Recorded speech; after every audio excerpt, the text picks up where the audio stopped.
It was supposed to be just another celebrity interview. But seconds after Whoopi cracked a joke, a message flashed across the teleprompter, and it nearly stopped the show.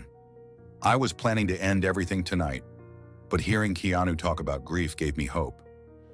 Where are you watching from? Because this wasn't television anymore. It was something deeper. This was one of the rare times a man's truth saved a stranger's life live, in front of millions. The studio lights burned like miniature suns across the set of The View, casting everything in that familiar television glow that makes reality feel both more vivid and somehow less real at the same time. The audience was in that perfect zone of daytime television energy, warm and receptive, riding the wave of carefully orchestrated entertainment that had carried them through the first half of the show. Laughter rippled through the crowd as Whoopi Goldberg leaned forward in her chair, that mischievous gleam in her eyes that every regular viewer had come to recognize as the prelude to one of her signature moments. "Hold up, hold up," Whoopi said, gesturing toward Keanu Reeves with the casual confidence of someone who had been making television magic for decades. "Keanu, I've got to ask you about that bracelet there. Is that some kind of prop from John Wick? Or are you still living in character as the mysterious loner hero?" The question landed with the kind of playful edge that was meant to get laughs, meant to keep the energy light in the conversation moving toward the next commercial break.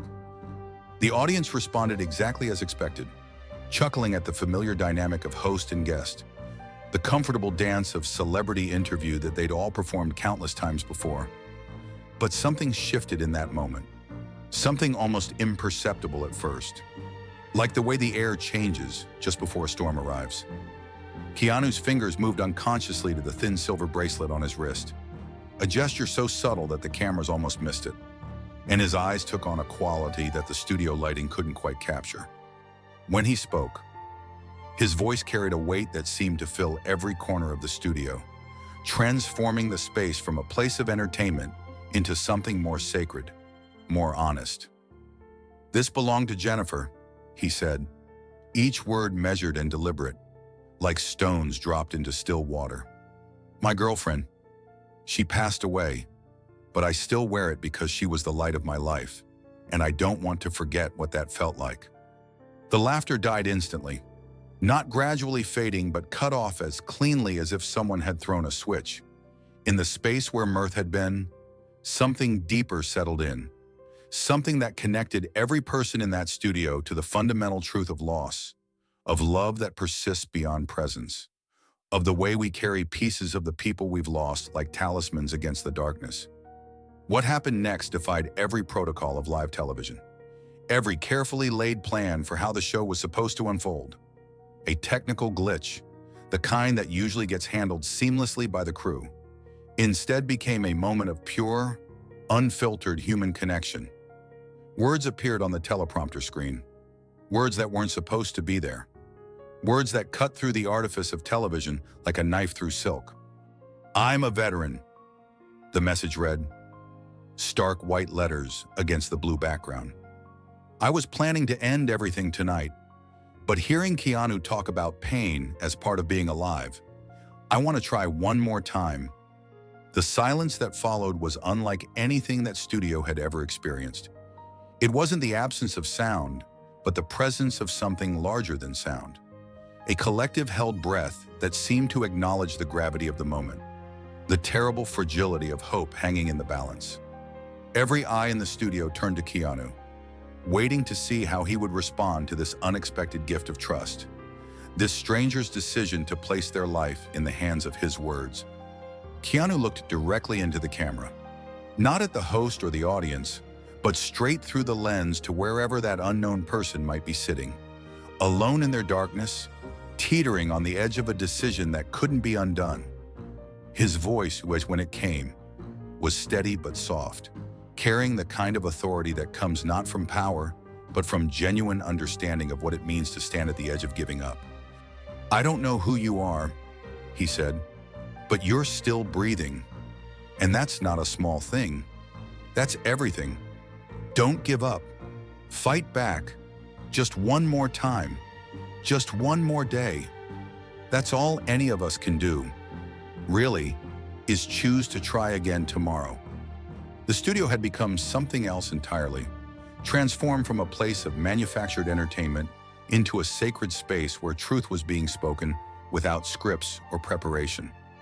A young mother in the third row wiped tears from her cheeks, not from sadness, but from recognition. From the relief of hearing someone speak honestly about the weight of simply continuing to exist in a world that often feels too heavy to bear. An older man in the back nodded slowly, his weathered hands clasped in his lap, as if Keanu's words had given him permission to acknowledge his own struggles. His own daily choice to keep moving forward, despite the accumulation of losses that come with a long life. Whoopi struggled to regain control of the show, her professional instincts warring with the recognition that they were witnessing something unprecedented. "Well," she said, her voice uncharacteristically uncertain. "This just got real fast." The note cards in her hands trembled slightly, the carefully planned questions suddenly seeming insignificant in the face of what was unfolding. From somewhere in the middle of the studio audience, a young man stood up, his movements slow and deliberate, as if he was fighting against every instinct that told him to stay silent, to keep his pain private. "I lost my brother last year," he said, his voice barely carrying to the microphones but somehow reaching every corner of the room. "I gave up on everything, stopped believing in anything good.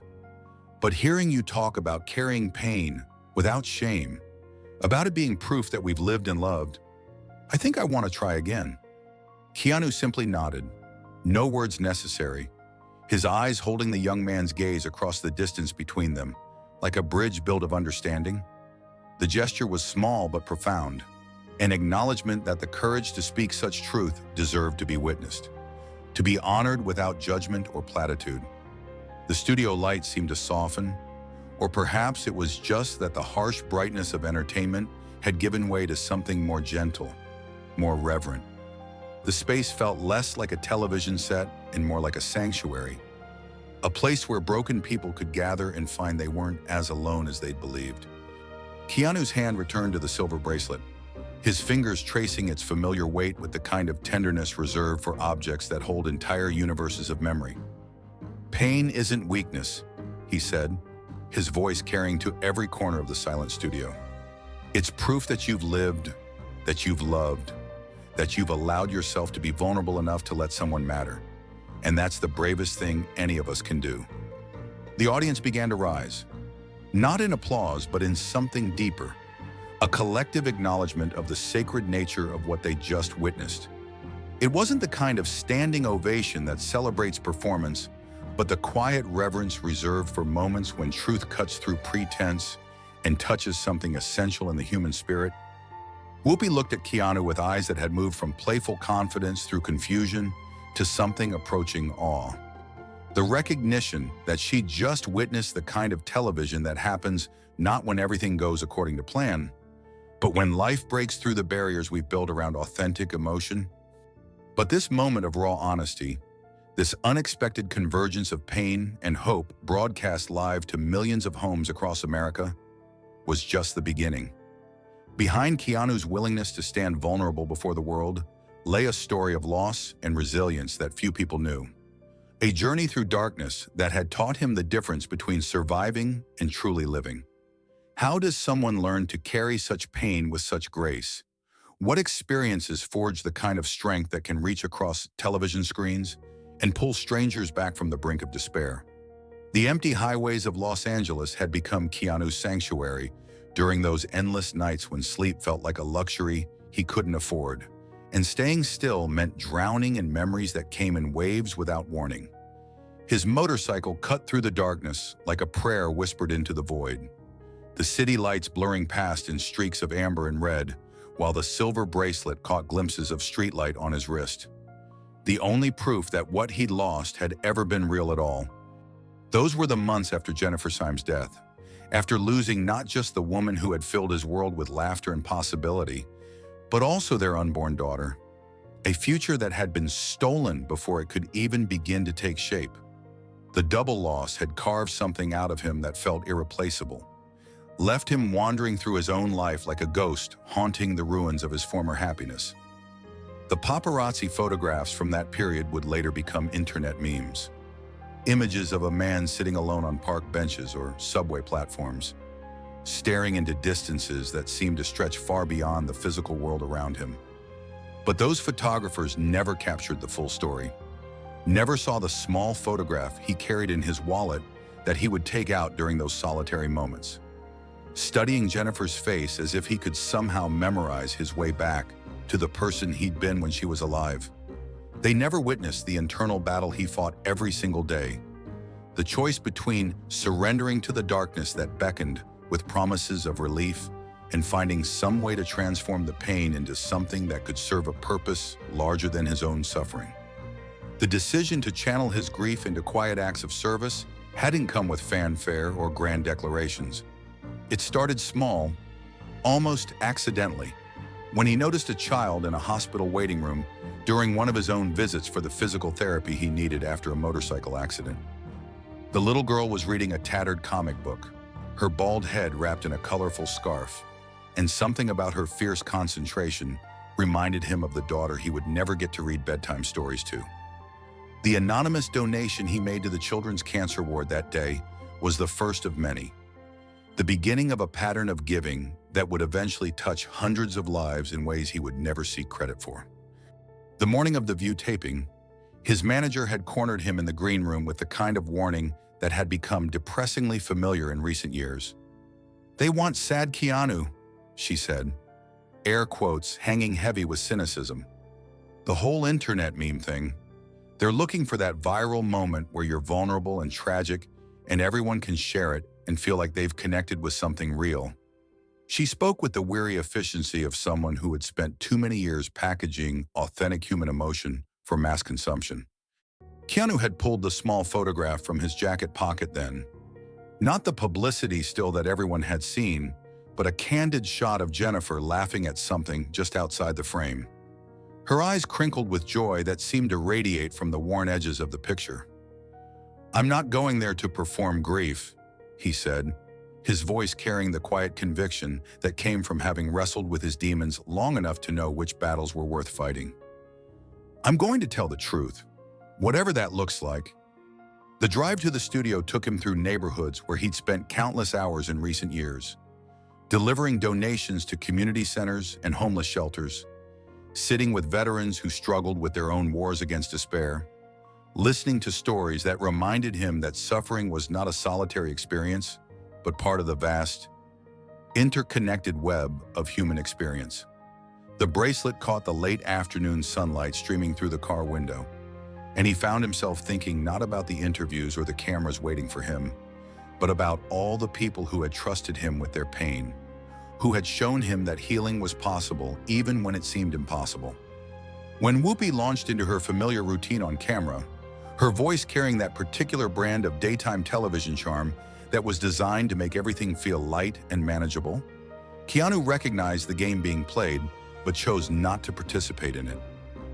"So Keanu," she continued, leaning forward with that conspiratorial grin that had made her famous, "you're known for playing all these heroic characters, but in real life, you always look like you're starring in your own tragic movie. Does that bracelet come with superpowers, or is it just part of the whole mysterious loner aesthetic?" The audience responded as they were supposed to, their laughter rippling through the studio in waves of practiced entertainment. But when Keanu spoke, his words carried a weight that transformed the space around them, turning what was meant to be a punchline into something deeper, more honest, more necessary. "It doesn't save the world," he said, his fingers unconsciously touching the silver band. "It saves me every day."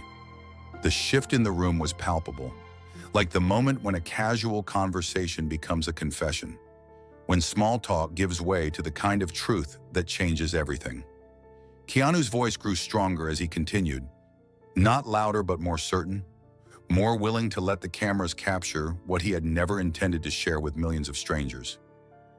"There were nights when I didn't think I could make it to morning," he said, "when the pain felt bigger than my ability to carry it. But this reminds me that every day you wake up is a battle you've already won, even if it doesn't feel like victory." Whoopi attempted to steer the conversation back toward safer territory, throwing out another quip designed to lighten the mood and return them to the comfortable rhythms of celebrity interview. But something had changed in the studio, something that couldn't be undone with clever timing or practiced charm. The audience sat in respectful silence, no longer participants in entertainment, but witnesses to something rare and precious. A moment when the masks we all wear in public slip away to reveal the vulnerable humanity underneath. From somewhere in the middle of the studio audience, a woman stood up with the deliberate movement of someone who had been wrestling with her own decision to speak. She was dressed in hospital scrubs, her name tag identifying her as Maria, and her voice shook slightly as she addressed Keanu directly. "You don't know me," she said, "but you paid for my son's surgery through one of your foundations. You never asked for recognition, never wanted your name attached to it. I'm here because I wanted to thank you, and because I wanted everyone to know that your kindness saved my family." The revelation hung in the air like smoke, visible and impossible to ignore. Murmurs rippled through the audience as people processed this glimpse behind the carefully constructed facade of celebrity charity. This evidence of generosity given without expectation of return or recognition. Some wiped away tears, moved not just by the act itself, but by the humility with which it had been carried out. The way Keanu's face showed no pride or satisfaction, but something closer to gratitude, as if he was the one who had been given a gift. Keanu lowered his head, not in false modesty, but in the kind of genuine humility that comes from understanding that service is its own reward. That the privilege of being able to help others is never something to be taken lightly or used for personal gain. When he looked up again, his eyes found Maria's across the crowded studio. "Thank you for sharing that," he said simply. "And thank you for trusting me with something so important." The conversation that followed felt less like an interview and more like a gathering, a community of people who had found themselves in the presence of something authentic and were reluctant to let it end. Keanu spoke about the difference between surviving and living, about the choice to transform pain into purpose rather than allowing it to consume everything in its path. His words weren't polished or rehearsed, but carried the rough honesty of someone who had earned his insights through lived experience rather than theoretical understanding. "I don't carry this pain to get sympathy," he said finally, his hand resting over the bracelet that had become so much more than jewelry, so much more than a simple remembrance. "I carry it to remind myself that we all have battles we're fighting, stories we're writing one day at a time. And sometimes the bravest thing we can do is just keep showing up, keep trying, keep believing that tomorrow might be different than today." Whoopi sat quietly now, her usual rapid-fire energy replaced by something more contemplative, more respectful. The transformation in her demeanor was visible to everyone in the studio, the recognition that she had stumbled into something far more valuable than the viral moment she had originally been seeking. Her eyes, when she looked at Keanu, held a new kind of respect, the acknowledgement that she was in the presence of someone who had learned to alchemize suffering into wisdom. But even this profound moment of connection and revelation was only the beginning of something larger. Something that would challenge not just Whoopi's preconceptions, but the entire studio's understanding of what it means to find hope in the midst of despair.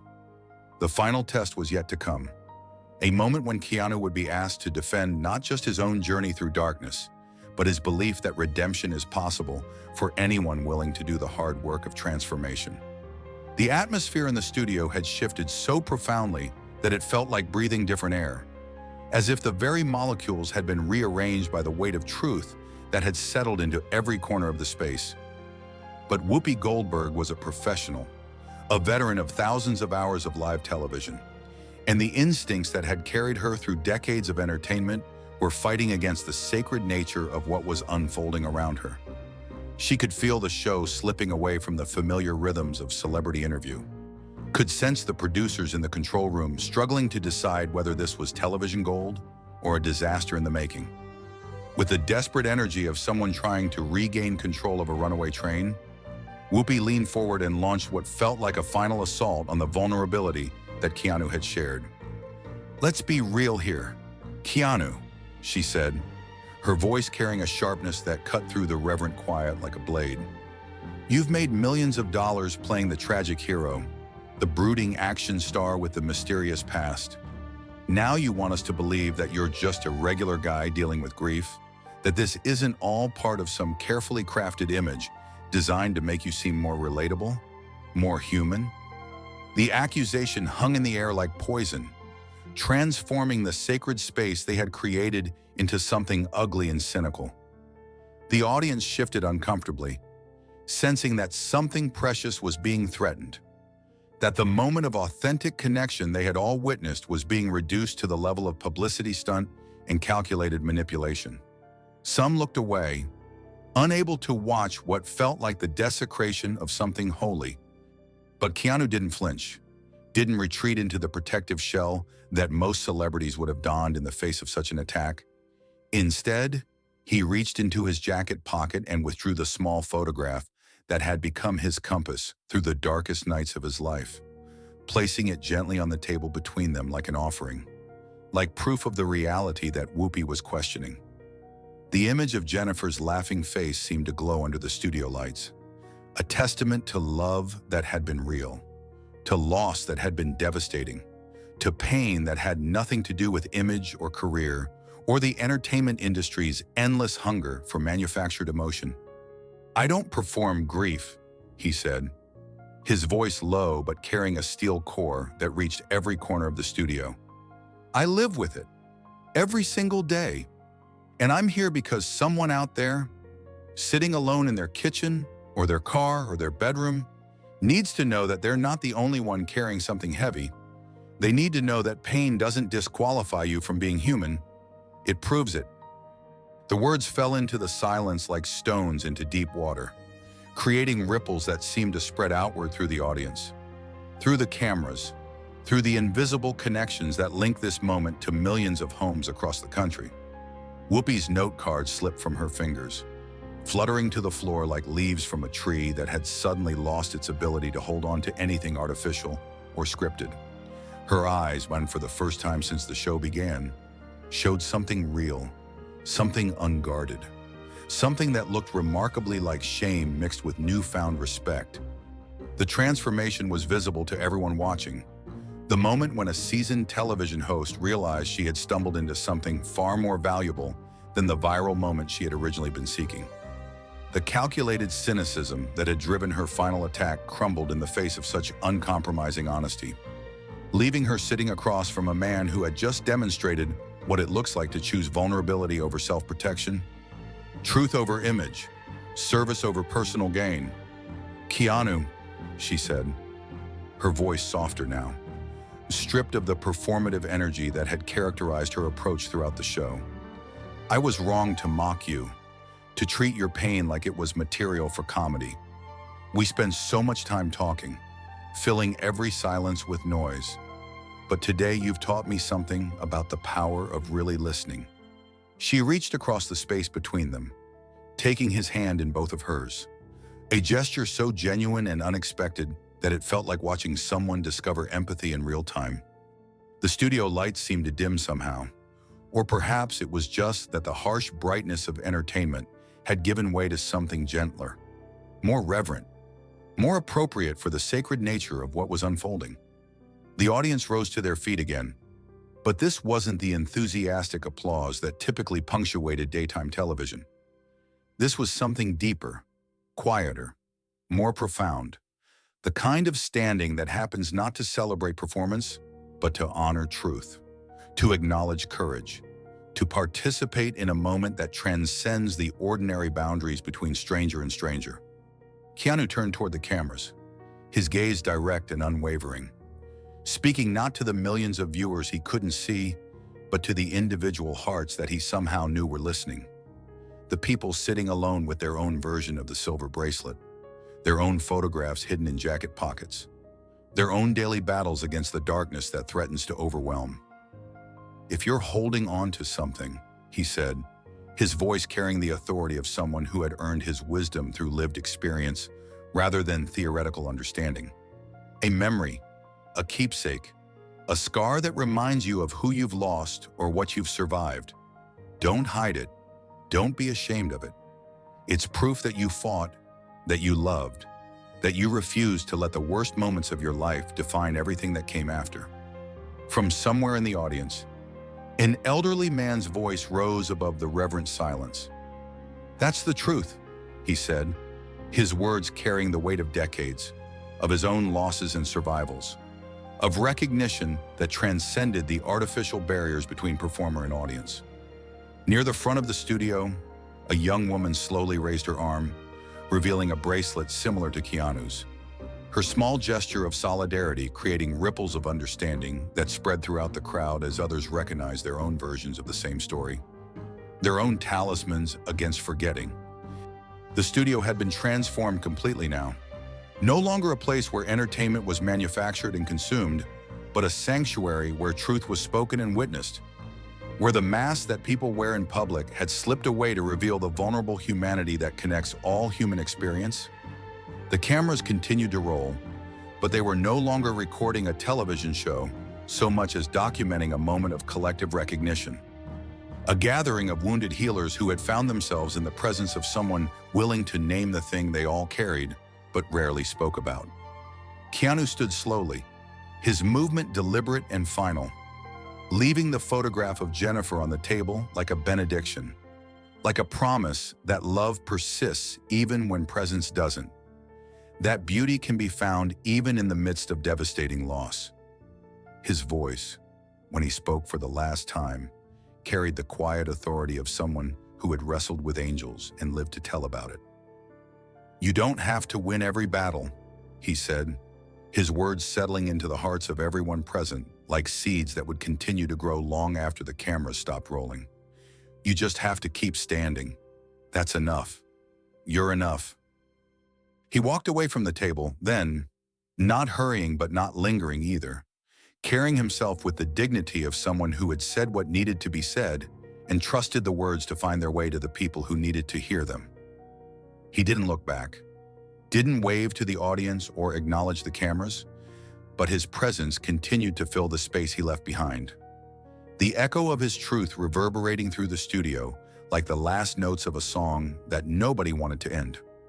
The audience remained standing in the silence that followed, not because they were waiting for something more to happen, but because they understood intuitively that this moment deserved to be honored, that the courage to speak such truth and the privilege of witnessing it required more than applause, required a deeper kind of acknowledgement that transcended the usual boundaries between entertainment and life, between performance and authentic human connection. Nobody moved to fill the silence because they all understood that some moments don't need sound to become immortal, don't need commentary to be complete, don't need explanation to change everything about how we understand what it means to be human in a world that often feels too heavy to bear alone. What they had witnessed was proof that healing is possible, that transformation can happen even in the most unlikely places, that sometimes the most powerful thing you can do is simply stand in your truth and trust that others will recognize themselves in your courage to be vulnerable. Keanu Reeves' journey teaches us something profound about the human spirit. Pain isn't weakness. It's evidence that we've lived fully, loved deeply, and had the courage to let someone matter enough to break our hearts. True strength isn't about winning every fight or emerging unscathed. It's about standing back up, choosing hope over despair, continuing to breathe when breathing feels impossible. We at Motivation for Success believe every keepsake carries a universe of meaning. Every memory, every scar, every treasured object tells a story that deserves to be honored. Your journey matters just as much as any celebrity's, and sharing it might be exactly what someone else needs to hear today. Do you carry something meaningful? A bracelet? A photograph? A reminder of resilience? Share your story in the comments below. Hit that like button if this touched your soul. Subscribe to Motivation for Success for more inspiring stories. And ring the notification bell to join our community of survivors who refuse to give up.